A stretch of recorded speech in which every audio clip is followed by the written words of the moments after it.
my pen name is The Saker. I write a blog called thesaker.is. Usually, originally it was called The Vineyard of the Saker. I was born in a family of refugees from Russia, born in Europe, where I worked as a military analyst until I moved to the United States. Worked at the UN also, and then I lost my career due to ideological differences with my bosses. Let's just leave it at that. And I moved back to the United States, where first I actually was homeschooling my children. I had 3 small kids, and my wife was actually working and feeding the family. And then I began the blog just for myself. It was an itch that I felt like scratching. It was not at all planned as something that people would notice. But I think the events in the Ukraine suddenly gave the blog some visibility, because I was basically, I think, the only person who was writing in English, but from a strongly Russian cultural and political point of view, which made it somewhat different from most other blogs. And ever since, basically, this blog grew into a community of blogs of different languages where my articles are translated, and also the other blogs. There's one in Spanish, in Italian, in Serbian, in Russian, and French. They basically can also publish their own articles. So right now, there's a community of blogs pretty much worldwide, which is called the Saker community, and we all blog together. That's sort of a short introduction. Now, your work at the United Nations, I think many people look to the UN whenever it comes to conflict, and we've had enough of that since the September the 11th attacks. What would you point to as the main flaws with the UN, and what potential things can be done to actually beef it up a bit so it can do its job? Well, first of all, I should probably confess that in regards to September 11th, I don't think that this was, I don't believe the official story at all. I'm pretty convinced that this is actually an inside job made by the American deep state. So I don't think the UN could have done anything about it in any way, shape, or form. Actually, I'm not that critical of the UN. I think that it actually represents a fairly good compromise. I mean, at least the notion that international law should be sovereign over all the countries on the planet, I think, is a fundamentally sound one. I also happen to think that the existence of a Security Council with permanent members having the veto right is also a good one. It's basically a way to avoid world wars. So while the UN gets a lot of bad press nowadays, and there's many reasons, there's many bad things about the UN, overpaid bureaucrats and different people in there. They obviously are controlled by the major powers. I don't think that this is a prime contributor to problems in our world. I think the hegemony of the United States is far more detrimental to the international order, and wholesale abandonment of the respect for international law by first Israel and later by the United States. I think these are the prime causes which make the UN unable to fulfill its function, its theoretical. What's happening is the UN, people just see it as impotent. I mean, look at what's happened ever since the Six-Day War in the 1960s in Palestine, for example. Territories illegally occupied, and the UN seems to be totally impotent to deal with this situation, are running sore for decades and decades. So if such a simple case like that, which just seems to be kind of cut and dried, the UN can't deal with, it does seem as if really nations are resorting to the use of force because they know the UN won't do anything about it. Well, the UN can't do anything about it because the UN is composed of member states, and some of them are dead set into protecting the violation of international law. Same thing when Yugoslavia was attacked illegally. The UN couldn't do anything about it. I mean, I don't think the UN is by itself responsible. The UN operates in a specific international environment where in reality the UN can be paralyzed by its major member states. And I think that's a reflection of the world we live in. But I wouldn't blame the UN for that. The UN does not have its own military. It does not have its own ability to enforce any of its laws. I mean, the UN exists to the extent that other nations, by consensus, agree to abide by its rulings. What about some of the... I mean, I don't want to just dwell too long on the UN, but, look at, for example, the Justice Committee being chaired by the Israelis, and the Human Rights Committee being chaired, first of all, by Saudi Arabia, and then there was a bit of controversy, so now by Egypt, which is essentially is a military dictatorship. Don't you think that it is sort of, people looking from around the world at this organisation must know that most of the important organs are being subverted by people who've got no intention of abiding by international law? That is absolutely true. I think the problem is people might have mistaken expectations about the UN. The UN is a reflection of our times, of our international system, and it has all its flaws. It would be naive to hope that it would be, pure idealists and true human rights protectors sitting in the UN Commission for Human Rights. It never was the case, and it never will be the case. So do you have a prescription, any way we could make things better there? Do you think that it could tweak it a little bit to give it a bit more power to intervene in the right places at the right times? I think the key problem is a political one and a cultural one and a social one. That is, we've been conditioned now to accept the brazen and arrogant violation of international law. I think that is the real problem. The people who do violate it are not shamed, they're not denounced. And that is really the core problem, is that there was an imperfect, I insist very much, imperfect international order established after the Second World War, but one of its few qualities was the notion that there was an international law that should be accepted, be it humanitarian law, the law of war, all forms of international law. They're all now being threatened by frankly the United States and their wholesale dismissal thereof and violation thereof. And essentially, if you're on the side of the United States, you get to violate international law as much as you want. What role has the media played in this? Because we were saying, well, you can get away with it with the United Nations because at the Security Council, the US may veto any kind of action. But the media is really there as a sort of last court of appeal in circumstances like that. So when there's a serious violation of international law, like with Gaddafi, for example, or invading Iraq, the media should denounce this. Actually, what was happening is that the opposite, really. They're justifying it. And the denouncement that should happen through the media is not happening. Absolutely. It's exactly what I'm saying. And I consider the mainstream Western media as the prime culprit for much of that.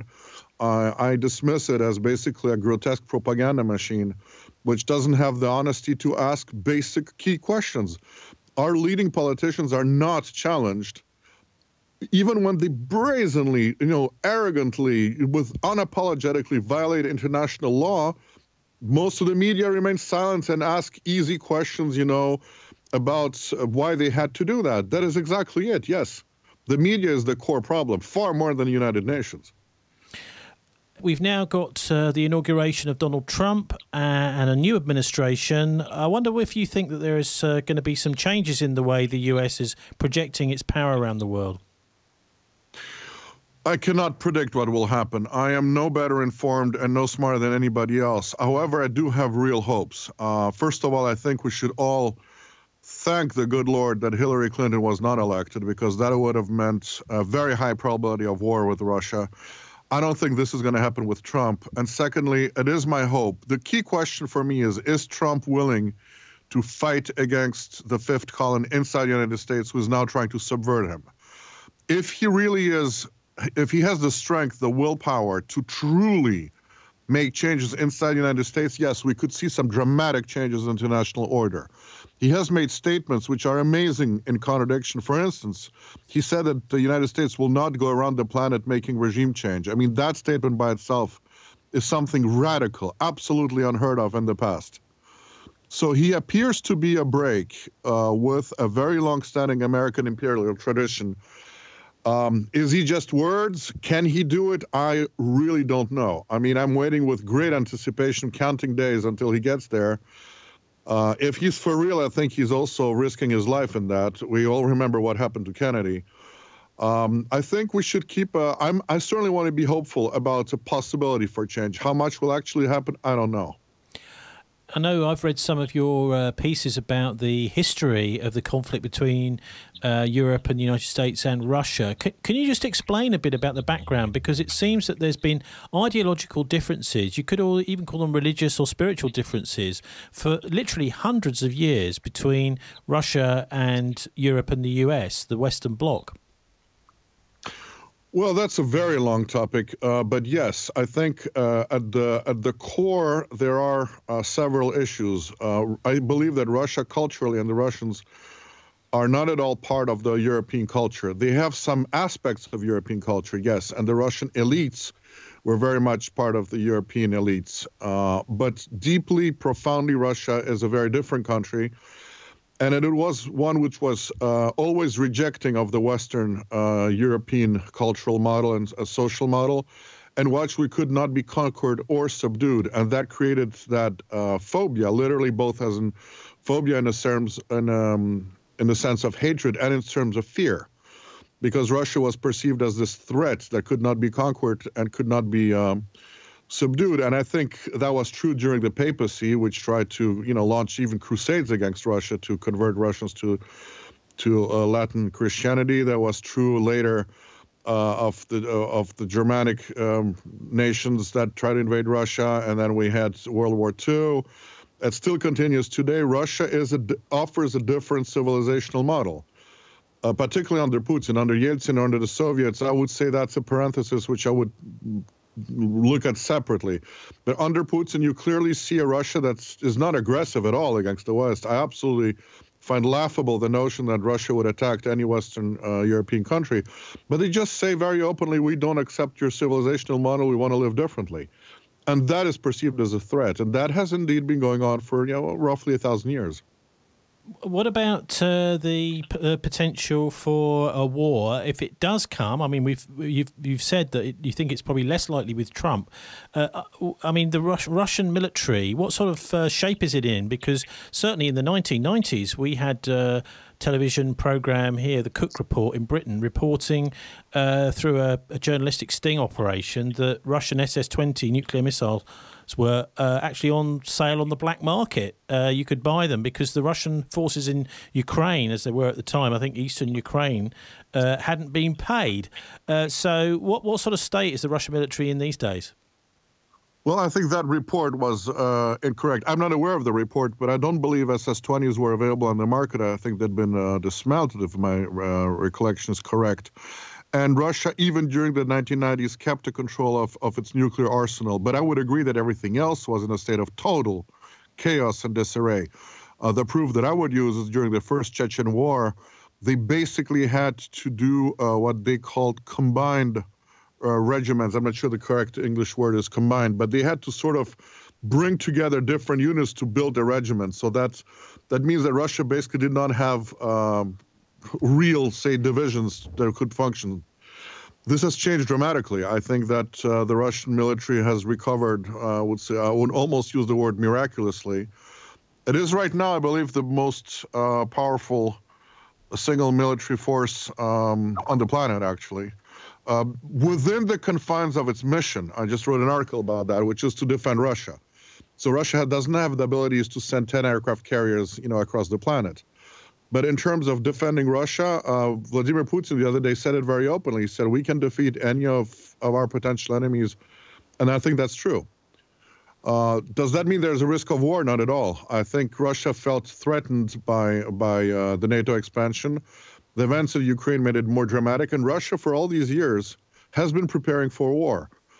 But I think that was linked to the very real risks of war that were represented by the neocons and interventionist liberals like Hillary. With Trump, I really think that the risks have dramatically receded. And I'm quite sure that Russia will meet Trump if he offers to, collaborate, even on a basis of self-interest and pragmatic collaboration. Russia will meet the United States, and Russia would want nothing more than to renegotiate a new security environment for Europe where a war would become, technically impossible. It's perfectly doable. If you had the ear of Donald Trump, what would you like him to do? Now, this might contrast a bit with what you think he might be capable of doing, but what do you think we should be looking for that would be a positive sign of the early weeks of the Trump administration?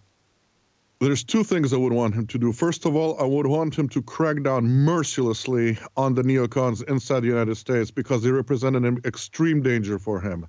He can do that legally by hitting them where they're all susceptible to be hit, which is corruption, conspiracy, obstruction of justice, conspiracy to defraud the state, etc. I mean, they're all corrupt people. So he needs a strong FBI chief that would really hit these circles hard and remove them from what's usually referred to as the deep state. That's inside the country. A second, for the media, I think he should open his own TV channel and basically not ban the neocon media today, but render it obsolete by promoting another one. So that would be following the RT model. On the international stage, I think the best thing he could do is to renegotiate an entire new security architecture for Europe that would include Russia, that would eliminate NATO, and would, my suggestion was, a conventional forces Europe, a CFE3 treaty, where essentially you would draw down the forces to such a degree that it would make a war in Europe impossible. That would be if that happened, if the Russians, the Americans could finally collaborate to make Europe a continent where war would be impossible, they could then turn to other challenges and continue working together. So that would be my biggest hope, is a grand bargain that would be centered on European security. You mentioned the deep state a few times, I suppose implying that there are pretty much a force to be reckoned with that can't be gotten rid of through an election. These people certainly seem to steer policy. Who are the deep state? Can you just explain what you mean by that phrase? Yes, and we've seen the coming out right now. So it's, before that would have been more of a guesswork. Now we know where they are. It's the CIA, it's the media, it's Congress, and it's the big money behind them pulling the strings. It's those who have a vital interest in presenting, always an enemy that has to be fought to the American people, and those who are hell-bent on keeping an empire. I think what's happening, at least that is the analysis of many Russian analysts, and I agree with that, is that Hillary represented the people who are willing to sacrifice the United States for the empire, whereas Trump, hopefully, will be representing those people who are willing to sacrifice the empire to save the United States as a country. And I think so you could say that they're patriots versus internationalist imperialists. I don't think it would be wrong. So these circles, we see them now. They're overtly, you look at the most rabid opponents of Trump, they're all expressions of that deep state. But in the background to all of this, the United States and Europe is piling up massive amounts of debt in the financial system and moving closer and closer to the edge where even just a small international incident could trigger an almighty crash. I mean, surely this is something that Trump is just not going to be able to deal with. To be honest, I don't know what he can do, but I'm particularly worried about his anti-Chinese rhetoric. I'm also worried about his anti-Iranian rhetoric. But I think that the United States, you're absolutely correct in pointing out the economic financial troubles of the United States and more generally of the empire. I think the way I present that is the key question is the United States is losing right now. I mean, the empire is crumbling. There's two ways of making that happen: to negotiate with all the partners and to get the best possible deal for the United States while the U.S. still has leverage. And I hope that this is what Trump will represent. Or there's this endless cycle of doubling down, which the neocons represent. The French have this wonderful expression, la fuite en avant, which means to run forward. You double down on every mistake you commit, hoping that, repeating the same thing over and over will get you different results. And that's, I think, what Hillary represented. My hope is that Trump will realize that he needs basically international support because the dollar problem and the debt of the United States threatens other economies too. So it really has become an international problem, not just an American one. And it would be far more desirable to collaborate and jointly sort of, in Russian we say, bring it down, while stepping on the brakes, than to wait until a cataclysmic crash happens. Well, also, you've talked about the empire. Where is this American empire? In what sense? Where? What do you mean Well, by which where? countries are part of the American empire? Well, most certainly all of Europe as a colony. Certainly, they're somewhere more equal than others. It's basically the Anglosphere at the highest level, the echelon countries. But even that is getting complicated with the British Brexit now. It's hard for me to say if Britain is going to reorient itself for the United States or not. But it's basically the Anglosphere. The rest of Europe as a colony would be the core of the empire. If you just look at who votes for all the American resolutions in the UN, would be another good indicator of where the empire stands. So how on earth does the United States operate that? Because apparently European countries, even the EU, is independent of the United States. They can do anything they want. So how does the US get the European nations and other parts of its empire to do what it wants? Well, because since World War II, the United States had an iron grip. It was the United States made a killing economically from World War II. It was the single most powerful economy on the planet, and it made sure they would run the rest of the planet and raise local elites, comprador elites. For instance, in the Western military, you enter to any office of somebody, let's say of the rank of colonel or above, and you will see plaques and photographs of him being wined and dined by American officers or in visiting the United States or West Point, etc. They run it by means of an elite, which is completely for sale for American interests. This is basically the people who are running Europe today. They're absolutely sold to the Americans. They don't have their own policy of any kind, neither left wing or right winger, and they're just basically executing Uncle Sam's orders. That's how it stands, by a simple colonial system and by brute force for other countries. You also mentioned China and Iran. I mean, Iran particularly, Trump has said that he's not going to tell anybody what his cards are he's got up his sleeve, that he's going to play on them. Well, that has me worried. My fear is that Trump is trying to appease the Israel lobby in the United States by throwing them some, bones that they can be happy with, including that anti-Iranian rhetoric, which really makes no sense. I hope that this will stop once he's in the White House, and then he will not pay too much attention to the demands of the Israel lobby, because if I don't think the United States is in any condition to take on Iran today. They can't do that. They can't even handle, Iraq. Never mind taking on Iran. So that would be a typical neocon-like doubling down. And likewise, I do hope that these are posturing about China, and that what he really will do is try to get the best possible deal in a pragmatic way for the United States, which would be legitimate, of course. The conflict between Israel and Iran does seem to have been being slowly stoked over decades. Do you think that that's simply going to be part of the Trump policy to help stoke that even further? Well, I think the Middle East is dramatically changing. I mean, the origins of the conflict between Israel and Iran are not about a non-existing nuclear program. It was about the fact that Iran, even under sanctions, just like Russia in a way, presented a different civilizational model and a very successful one. Israel could not tolerate to have another big guy in its region. However, Israel went through some very hard times, and in many ways they're looking towards Russia because the United States under Obama has failed to get anything done in the Middle East. So I think Israel is capable of actually accepting the existence of Iran, provided it's mediated by Russian influence. The United States is in an extremely weak position right now in the Middle East, and I'm not sure that rekindling the hysteria over a possibly nuclear Iran will bring much result. I think it's too late for that. And what about Brexit? Because it does look as if we've got elections in France and Germany this year. Which direction is Europe heading? Because it certainly looks as if the trend has changed, the worm has turned, and the biggest countries economically anyway, in the EU are starting to go for the exit. Well, I think the model of the EU as devised after World War II by the Bilderbergers is really not, it's the American model. It's what the United States wanted in Europe, and I think it's not viable anymore, particularly not with the inclusion of Eastern Europe.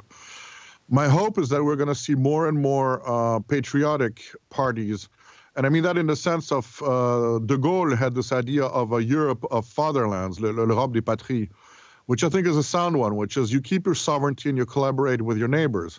It would be a smaller Europe, and one with, you wouldn't have, an almost dictatorial power of unelected bureaucrats ruling over all the laws and the politician of the continent. So I hope and I think that Europe is also, the EU, I should say, not Europe, is falling apart.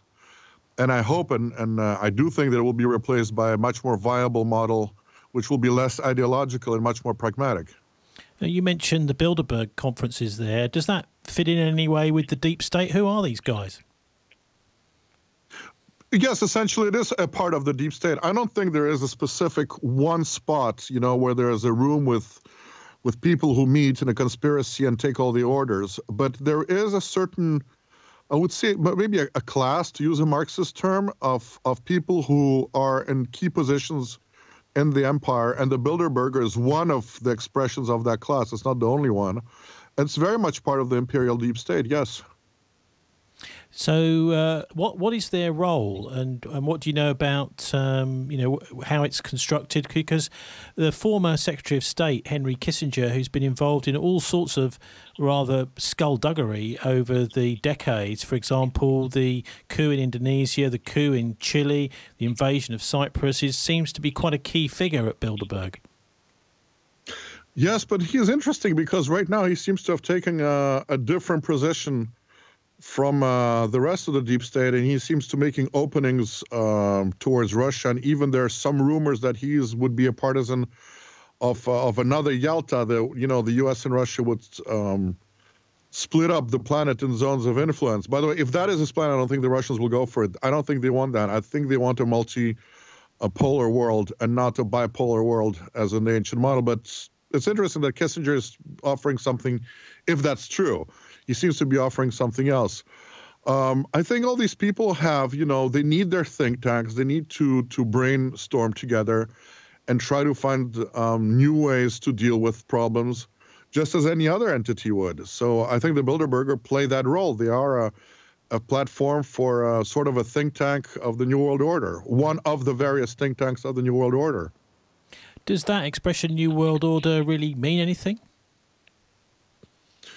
It's not that new. I mean, Hitler had that idea already. I think it meant something specific to some people, yes. George Bush Sr. specifically mentioned that. And I think it's not going to happen. I think some ideologues had a very specific view of what they wanted as a New World Order.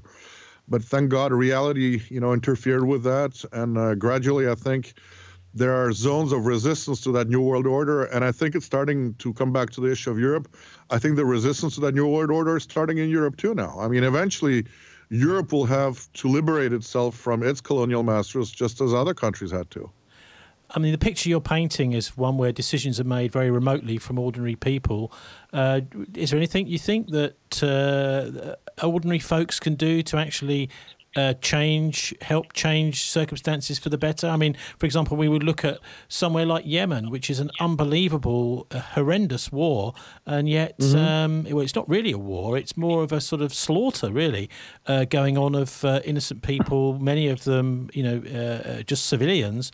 It seems just for the benefit of profits for arms companies. So that's just one example. But I wonder if you think there's anything that ordinary folk can do these days to influence these kind of geopolitical affairs. Yes, I think there is something that can be done. And Alexander Solzhenitsyn offered that idea during the Soviet times. He wrote an article said, "Live not by the lie," where he said that, applicable to the Soviet time, that we're not strong enough to overthrow the state. We cannot, change the political order, but we can make darn sure that it does not survive through us. And I think that's one thing that every one of us, no matter how small, can do, is make everything in our effort to never approve of something we don't believe in, to never act against our conscience, and to never show even respect to what we know is a hypocritical fallacy. We should treat our overlords and the political system they established over us with disrespect, with disdain. We should openly ridicule it and politically oppose it to the degree that we can. I think we can do very many things. I don't believe, participating in the system by means of ballot is a real solution. It can sometimes work, sometimes not, because we've seen in Europe, they don't like the outcome of a referendum. They'll ask the question and again and again and again. So we should have no illusions about, for one thing, we should have no illusions about the fact that we don't live in a system of democracy as people power, but we live in a, in a soft ideological dictatorship, and we should denounce that. These are things that when we question the legitimacy of our overlords and the empire that's imposed upon us, that's how we weaken it. As a lot of people say that they just can't bear to watch the news nowadays as it's too depressing. What advice have you got for people like that? Well, first of all, throw out your TV through the, destroy your TV. Make it a joyful ceremony. Break it up with something. Shoot it with a gun, or, get rid of the TV. Get rid of your newspapers. Get rid of the radio. And get your information only where you have respect for the source and where it's free. I mean, nowadays, I would say the internet. That's the first thing, is to protect your own mental sanity by not exposing yourself to the Big Brother telescreen, to use the Orwellian example. And you'll be better informed, and you will feel less depressed, because there are very, very many signs that we're winning and the empire is losing. So it's not as bleak at all, but you have to stop watching the imperial propaganda. That's vital. Fantastic interview. Thanks ever so much for that. Okay, thank you so much. Appreciate it. You take care. Bye-bye.